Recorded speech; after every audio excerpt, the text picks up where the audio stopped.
เก็บมันไว้อยู่หรือบอกเสื้อตัวนั้นที่เซ็นให้กันก่อนจากลามีแต่หอยยิ้มหูปเก่าที่เคยถ่ายกันมาจำได้บอกว่าในภาพนั้นมีไผแดงวันเวลาผ่านเลยแต่ยังบ่เคยจะลืมเลือนเปรียบดังเหมือนทุกอย่างได้เกิดขึ้นในมือวานขอเสียงทุกคนที่คิดฮอดหมอเจ็บฝังใจอยู่ใส่ผู้ใดที่คิดฮอดแฟนเก่าตอนนั้นหรือยังได้ใส่ชีวิตร่วมกันยินดีนำเด้อ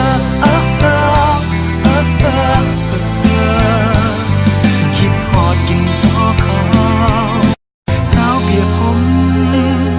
ห้องเฮียนบ่มีพัดลมก็ยังตั้งใจศึกษา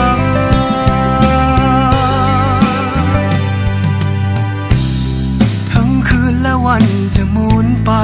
5 ปี10 ปีพันคืนหมื่นวันนับจากนี้ภาพเก่าเหล่านั้นมันจำฝังใจบอกเคยลื